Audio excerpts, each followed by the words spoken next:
So our next speaker, not to be, is Amy Lorenz, and she is the metadata and copyright librarian here at SMU.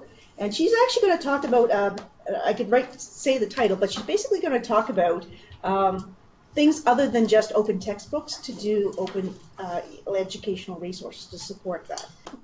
But I was kind of excited hearing Rajiv earlier today because definitely some of the stuff I'm going to talk about today, I'll talk about with my colleagues, does kind of connect with some of the stuff that he was talking about.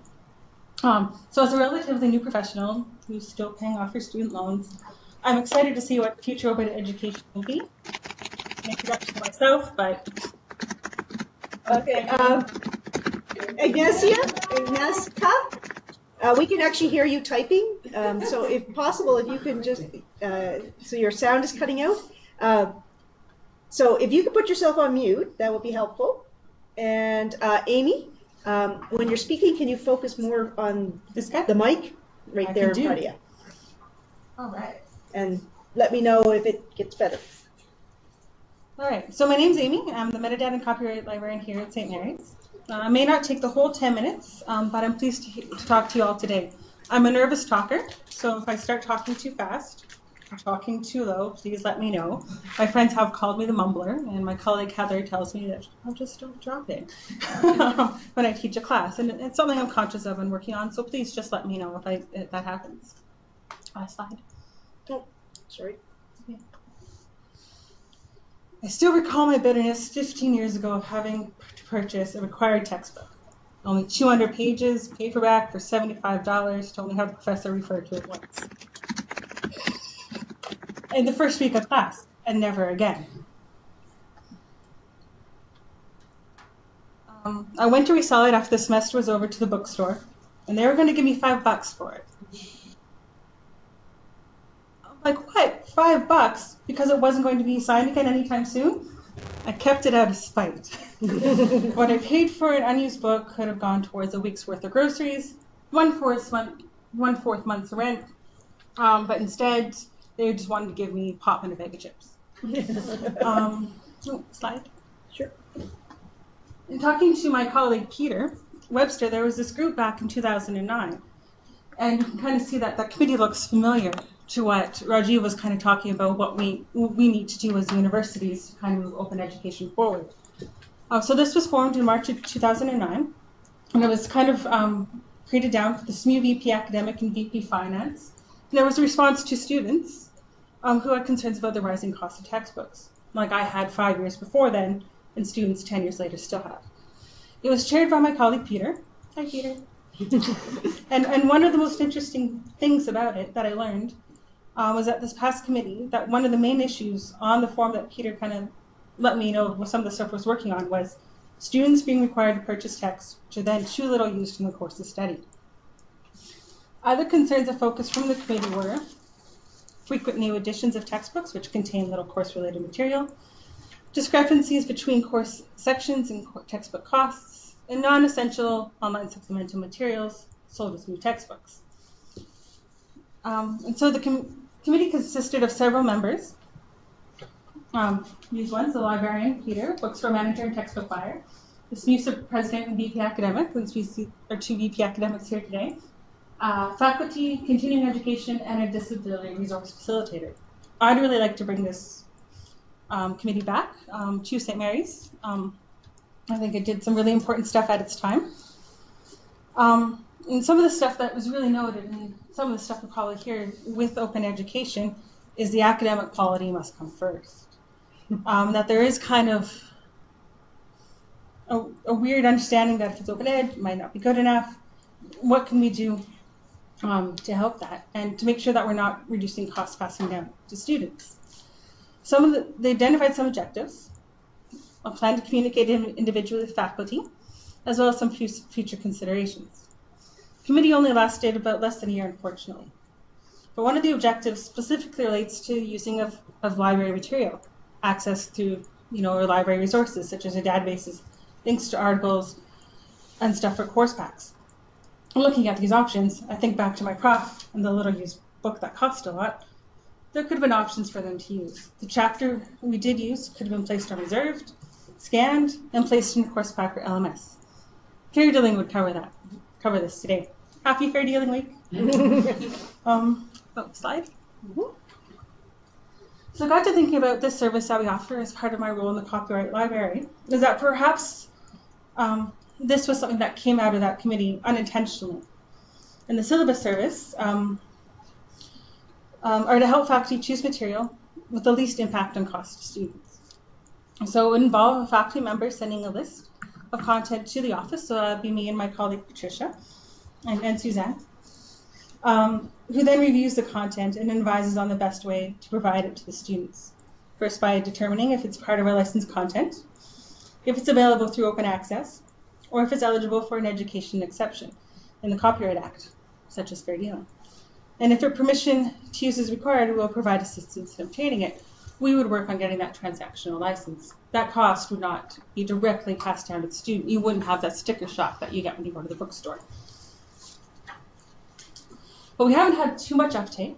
We are trying to get the word out there to show faculty about how to find out if they can use an article from the library database, link to an ebook, or copy and print a handout. Yes, we still have faculty that want to print out handouts and hand them out to students in class. One of the things that I've been working on in my role here is trying to partner with some other groups. So this past fall, we partnered with the SAS Lab and the studio to provide a workshop to the new faculty that were coming in, kind of talking about copyright and Brightspace. And so we kind of linked together. We had a full room with a lot of questions. It was really nice to see, because sometimes you hear no one really wants to come to copyright workshops. And so we had 11 folks. It was wonderful. Lots of questions. But this is a way that we're able to show how you can use your licenses, how you can kind of navigate what material you can use in a Brightspace, and then actually show them how to add it in Brightspace. So the technology, as well as learning how to use the content, we were able to go over that hump. Next. Thank you. So this is one of the glorious kind of yes, yes, yes, yes, yes licenses. They don't all look that way. But in my 2 years here, it's my SMU anniversary on Wednesday, in my copyright role, I've realized that there are many options available to faculty to minimize cost to students, and one where libraries play a critical role.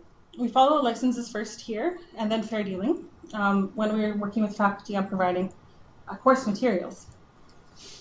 Licenses such as this one from Sage Premier, and its openness to adding the material in course packs or LMSs are made possible by consortia such as CAUL or CRKN, where the cost is shared by a number of people, and we'll get better kind of outcome through that.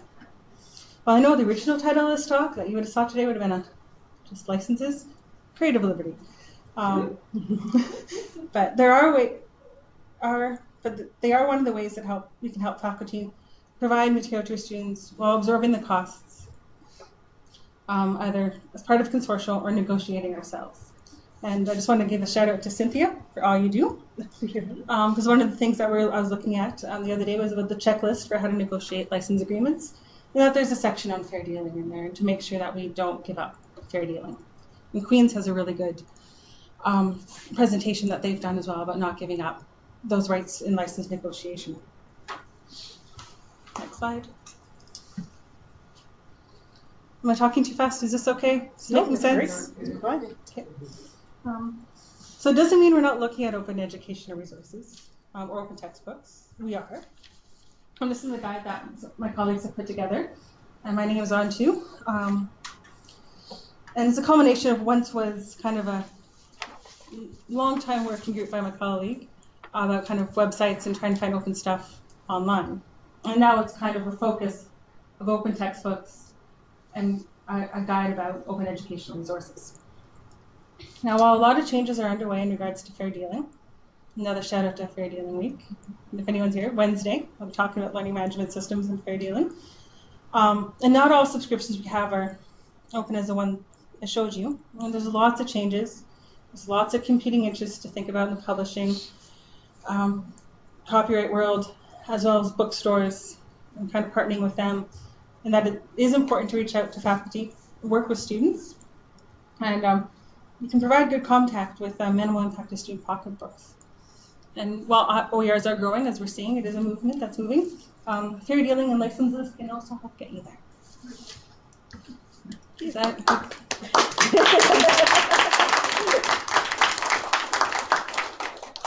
much, Amy. Any questions for Amy from the room or online? Yes, Peter? Well, just not a question, just to shout out to Siobhan, Oh, the right. Students Union for pushing to have this information up on the LIB guide and publicly available. So having the support of the Students Union on the whole process of keeping the costs of educational materials down.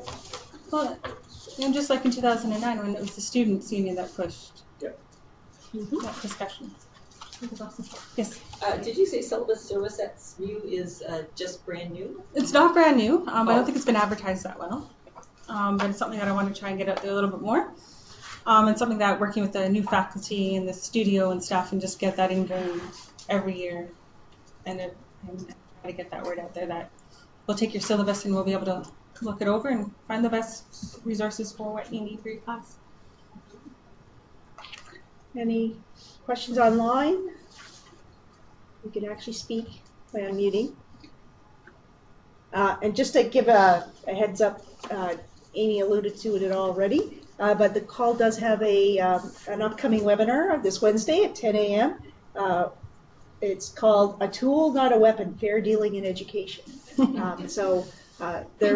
I think there may not be a link up on our CAUL website, but I'm going to put it up today so that you can RSVP for those who haven't already. But we have about 50 people signed up already, so it's pretty popular, but we've got tons of space because it's all virtual. And you guys are actually quite interested, welcome to join in as well. So I just want to keep because Amy's been alluding to it a few times, because it is Fair Dealing Week. Thank you, Amy. Thank you.